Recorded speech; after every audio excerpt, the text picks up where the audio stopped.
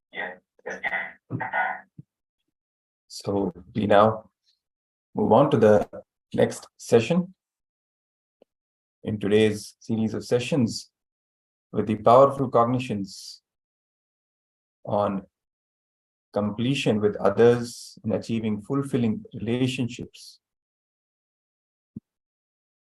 So we've just went through the powerful cognitions about how to achieve completion in the relationships, the steps therein. Let's now actually do the process of this completion with others. Let's begin our session formally with the Guru Vandanam, invoking the divine presence of our beloved Bhagavan, the Supreme Pontiff of Hinduism, Bhagavan Nithyananda Paramashivam.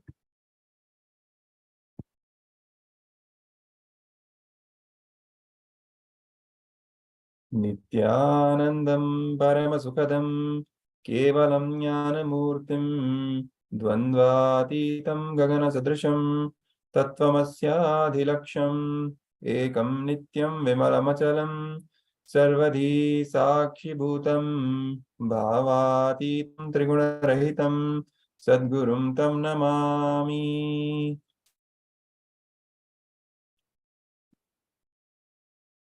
Quick overview of the security measures from KAILASA's National Security Agency.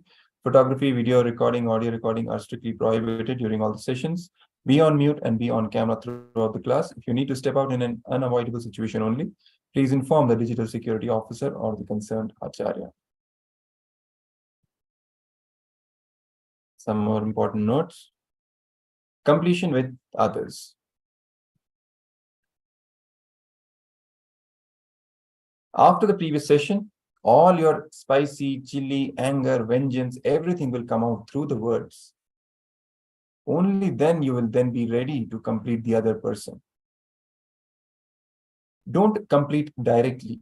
Even if you are with your relationship sitting next to you, because you will come back with more incompletions. Talk to Swamiji's Atma Murti first. So let's now begin the completion process. Actually, the whole process of achieving completion with others, of completing the other person.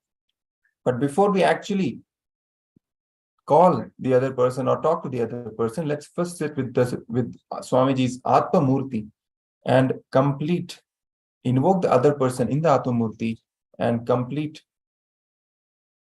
in front of the Atma Murti, and then directly talk to the person.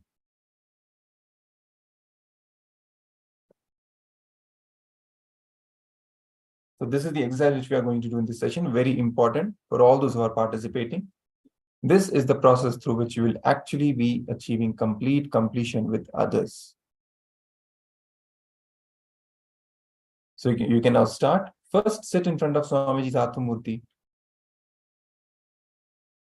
and start completing with the other person as if you're talking to the other person.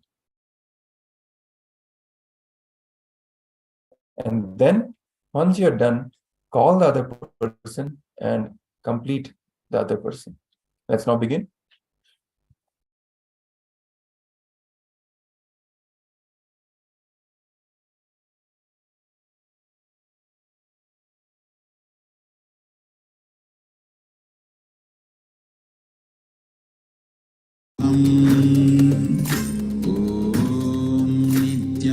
Nithyananda Paramashivoham Nithyananda Paramashivoham Nithyananda Paramashivoham Nithyananda Paramashivoham Nithyananda Paramashivoham Nithyananda Paramashivoham Nithyananda Paramashivoham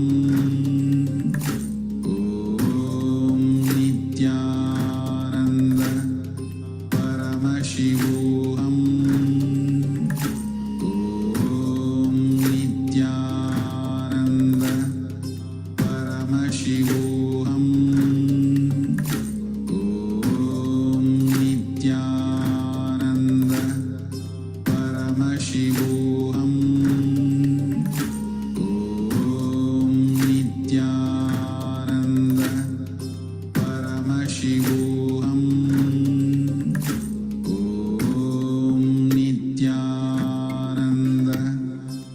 Paramashivoham Nithyananda Paramashivoham Nithyananda Paramashivoham Nithyananda Paramashivoham Nithyananda Paramashivoham